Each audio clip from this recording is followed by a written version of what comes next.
Hey y'all, Sunflower here at Camp Green Meadows, and for today's video we're going to be learning some basic things about how to use a compass. So why exactly is learning how to use the compass even really important? Well, in my opinion, I believe that in our generation right now we're really technical savvy. We use a lot of technology and a lot of GPS systems in order to kind of help us find out where we are and where we're going. But what happens if one day you get lost and there is no cell service or there is no internet service?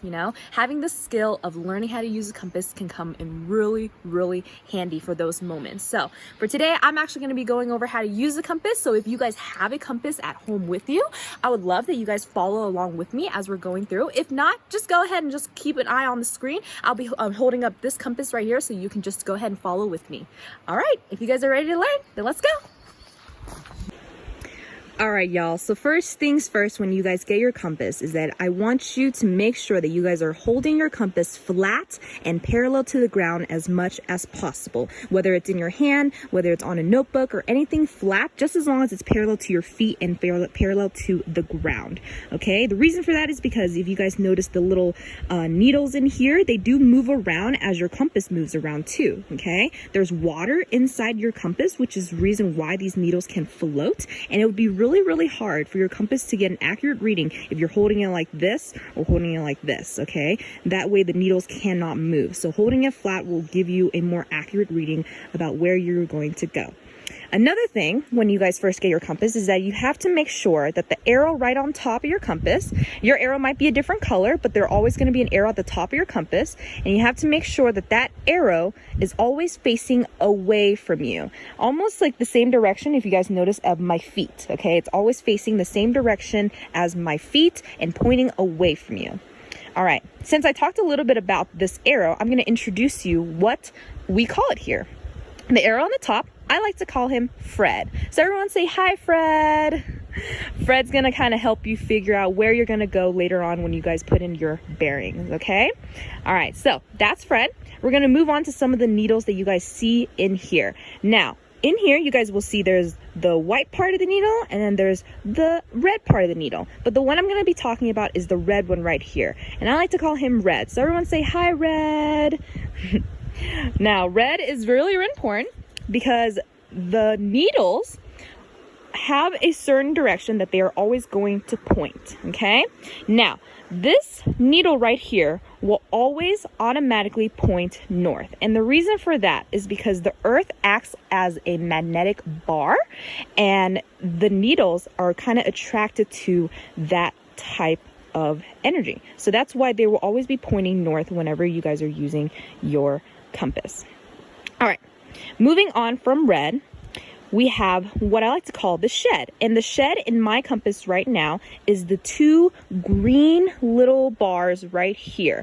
On your compass, it might be a little different. It might be a hollowed out red area, it might be hollowed out black, whatever it is, it's gonna look like an area where it's hollowed out a little bit. And the reason for that is because the shed is gonna be very closely connected to red over here. So what's gonna happen is that we would want to get red inside of the shed. And how you're gonna do that is that instead of you guys moving your compass like this with your hand, I never wanna see you guys do that.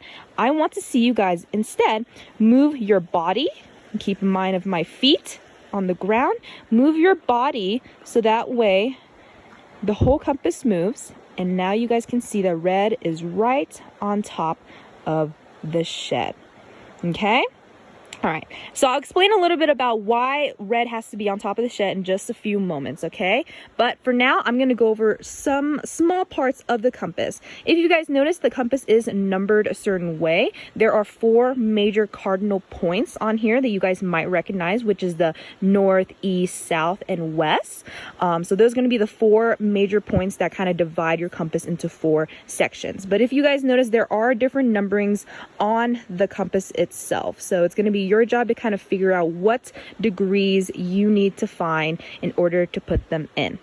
One last thing I wanted to go over before we continue on with our compass lesson is the little tick mark that you guys will see that extends from Fred all the way down towards your compass. I flipped my compass to the back so you guys can see what tick mark I'm talking about. It's this line right here. And if you guys notice, this line is going to show through the other side. If I flip it over, you guys kind of might notice that the red line's still there.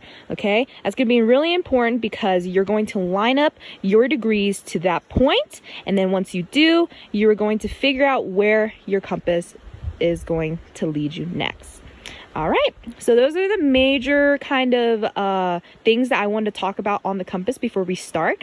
So if you guys think you're ready, then let's go ahead and put in some degrees and try it out. Okay, now when I said that you have to move your compass, what I meant is that if you guys can see my feet, I like to move my whole body with the compass. So if you guys see me moving my feet, and you see the arrows also moving as well, yeah? You have to move your whole body with your compass and keep it flat and straight in order for it to read accurately. If you guys move it like this and stay in one spot, you are never going to get a really, really good reading. That is not how you read a real compass. All right, so as you guys can tell, I'm kind of facing a different direction this time. So we're going to try north first, okay? So the first thing you have to do when you guys are using your compass is that you have to know which degree you are trying to lay on the tick mark first. So since I said north, north is already on the tick mark. You guys can see the little tick mark from Fred all the way down here. You lay north here. Now, the next thing you have to do after you lay north, the degree you want to match it up with Fred, you have to put you have to put red inside the shed. So what I'm trying to do is get this guy, Mr. Red here, to go inside the green shed. So how am I going to do that? If you guys can tell, it's not in the shed right now. So what I'm going to have to do, and hopefully you guys can see my feet, is that I'm going to have to start moving my body slowly towards the direction until I start seeing red lay right on top of the shed. You guys see that? How red's right on top of the shed? Now that I'm moving my feet, I'm perfectly placed. You guys can tell that I'm kind of in a different direction now, yeah? So once red is in the shed, that is where you know to walk. So this would be north right here. So if I was walking north, then I would totally walk towards this way. All right, so hopefully you guys got that. Now, I got a couple more degrees for you that I wanted to try.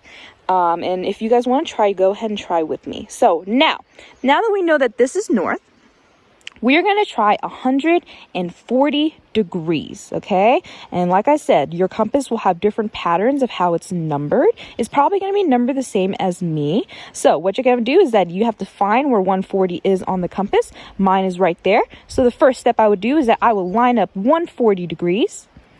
Let's say if my direction is 140 degrees to the tick mark right under Fred. You guys can see the tick mark right there, right under Fred.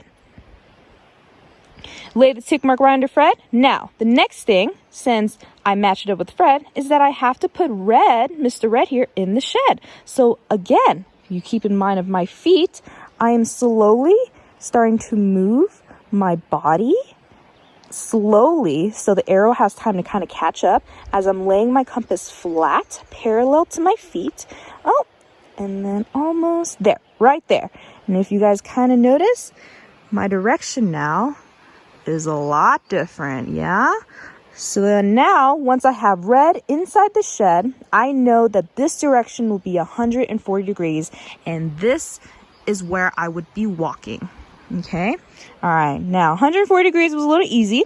Now, if you guys notice on here, it is numbered by 20s. So sometimes you're going to get a degree that the number itself is not going to be visible on your compass. So it's really up to you guys to really figure out the pattern on here. So the next degree I'm actually going to use is 290 degrees. And if you guys notice on the compass, there is no 290 degrees, okay? It means that it has to be one of these smaller tick marks that do not have a label on it, okay? So what I'm going to do is that I have to line up to 290 degrees. So if you guys can see, right here is 200. I'm going to move all the way to 280. And then if you guys see the two of them, there's 280 and then there's 300 right next to each other, right? And there's also another big tick mark right there, right in between them. So if that's 280 and that's 300, then the tick mark in between must be 290. Yeah? All right, so if it's 290, I'll line it up to 290 to the little tick mark on the bottom where Fred is. Line it up to Fred, and then again, lay your compass flat. Using your feet, you're gonna slowly move towards the direction so red can land right inside of the shed. All right, now red is in the shed, and as you guys notice, I'm in a whole different view now. All right, and that's pretty much how you use a compass. Well, that's all I have for you guys today. Thank you so much for watching. I hope you guys kind of learned how to use a compass, or at least know that skill for the future. I would love to see what you guys come up with your compass. You guys can even make your own maps at home, or even some like own coordinates and stuff in your backyard and play with your siblings. I would love to see what you guys come up with the new knowledge you just learned. Well, until next video, bye!